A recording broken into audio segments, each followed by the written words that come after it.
तो guys AEW में FTR के बेकार बुकिंग के बाद क्या FTR लीप करेगी AEW रेसलिंग?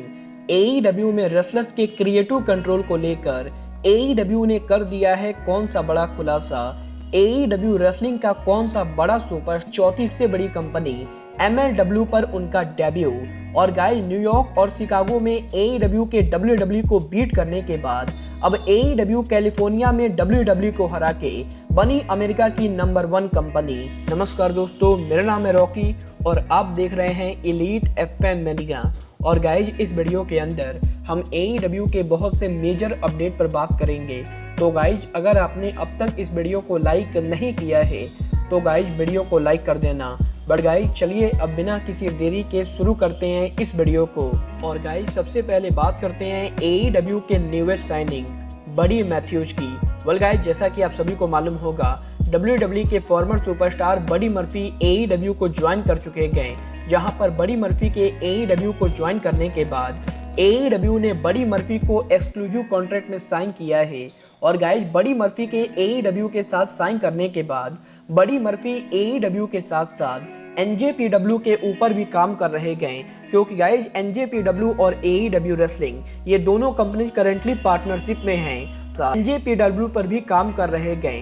बट गाइज यहाँ पर अब NJPW के बाद बडी मर्फी ने अमेरिका की चौथी सबसे बड़ी कंपनी पर उनका डेब्यू कंफर्म कर दिया है। और गाइज यहाँ पर अमेरिका की चौथी सबसे बड़ी कंपनी MLW रेसलिंग ने इस चीज को अनाउंस किया है कि MLW के इस हफ्ते के शो के ऊपर बडी मर्फी MLW पर डेब्यू करेंगे। और गाइज इस हफ्ते MLW के शो के ऊपर बडी मर्फी TJ परकिंस को फेस करेंगे।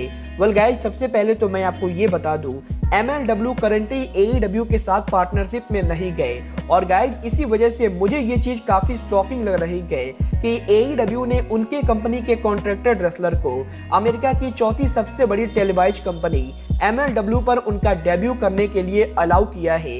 वेल गाइज देखना बहुत ही ज्यादा दिलचस्प होगा कि बडी मर्फी MLW पर क्या कमाल करते गए, क्योंकि गाइज यहाँ पर बडी मर्फी AEW के वो पहले रेसलर बने गए जिन्होंने MLW, NJPW और AEW तीनों कंपनीज पर एक साथ काम करने का फैसला लिया है।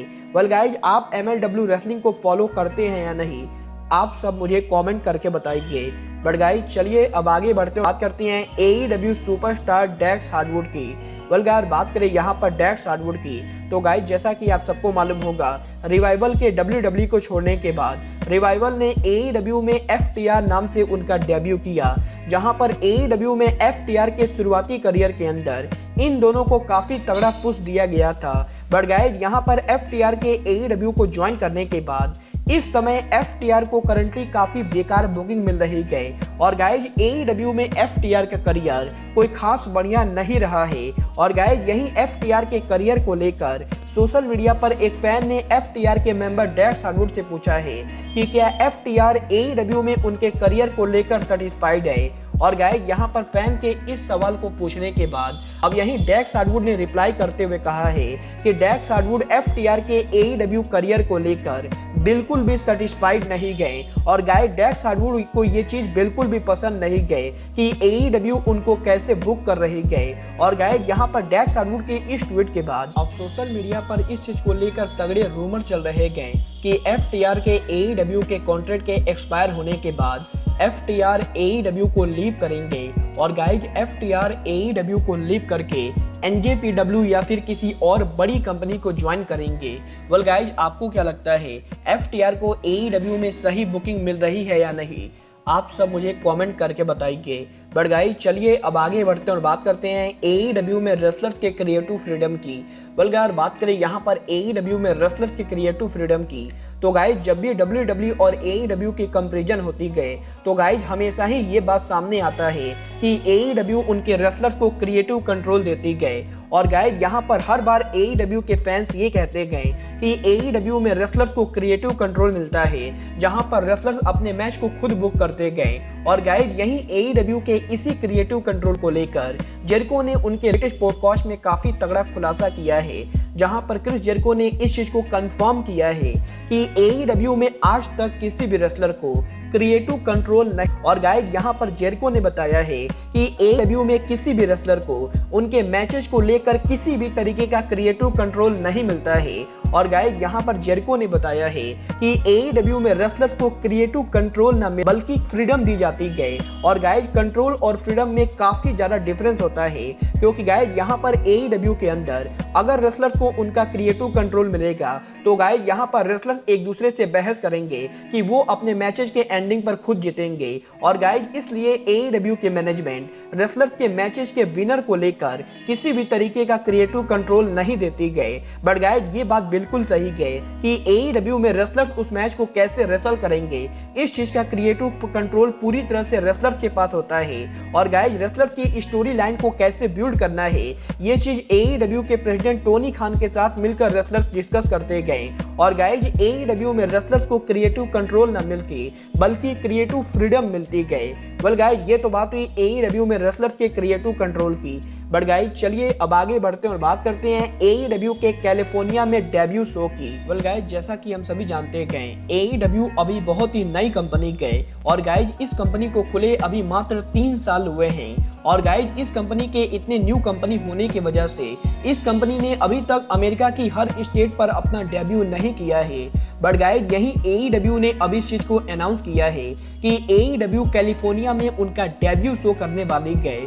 और गाइस AEW का कैलिफोर्निया में ये डेब्यू शो AEW कैलिफोर्निया के फेमस स्टेडियम दी फोरम के अंदर करने वाली गए। और गाइस बात करें यहाँ पर फोरम की हिस्ट्री की तो गाइस मैं आपको बता दूं WWE ने जब भी उनका शो फोरम के अंदर किया है तो गाइस WWE का शो बुरी तरह से फ्लॉप रहा है, क्योंकि गाइस यहाँ पर फोरम की कैपेसिटी करीबन 15,000 के बराबर है। और गाइस यहाँ पर WWE ने आज तक फोरम में जितने भी शो किए हैं उनमें से किसी भी शो के ऊपर 8,000 से ज्यादा अटेंडेंस नहीं हुई गए। और गाइस यहाँ पर एक बार WWE ने फोरम के अंदर ब्रॉक लेसनर का मेन इवेंट कराया था और गाइस WWE ने फोरम के अंदर टेस्ट कार्ड, इसके बावजूद भी फोरम के अंदर WWE की अटेंडेंस मात्र 7,000 थी। और गाइस ब्रॉक लेसनर, सीना जैसे बड़े रेसलर्स के होने के बाद भी फोरम में WWE का शो हमेशा ही फ्लॉप रहा है।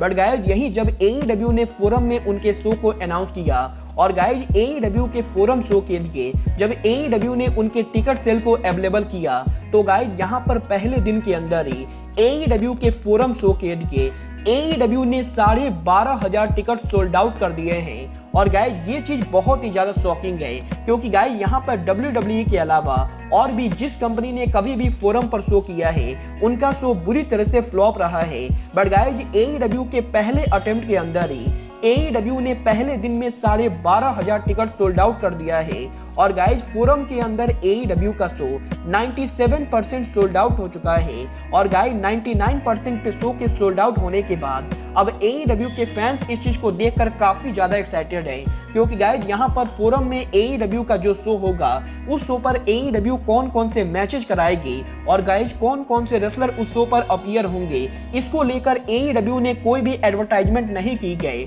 और गाइस यहाँ पर मात्र शो के अनाउंस होने के बाद भी AEW ने 12,500 टिकट सोल्ड आउट कर दिए हैं। वेल गाइस फोरम में AEW के इतने ज्यादा टिकट के सोल्ड आउट होने के बाद अब ये चीज तो कंफर्म हो चुकी है कि AEW कैलिफोर्निया में WWE के मुकाबले ज्यादा फैन फेवरेट है। और गाइस न्यूयॉर्क और शिकागो के बाद अब कैलिफोर्निया भी AEW का एरिया होने वाला है, क्योंकि गाइस यहाँ पर AEW के EVP यंग बक्स भी ओरिजिनली कैलिफोर्निया के रहने वाले गए। और गाइस देखना बहुत ही ज्यादा दिलचस्प होगा कि फोरम में WWE के पिछले सभी शोज को हरा के AEW के इतने सेल होने के बाद AEW फोरम में कौन कौन से बड़े मैचेस कराती गए। बट गाइस आप AEW के इस शो को देखने के लिए एक्साइटेड हैं या नहीं, आप सब मुझे कमेंट करके बताइए। बट गाइस अब आज के इस वीडियो में बस इतना ही।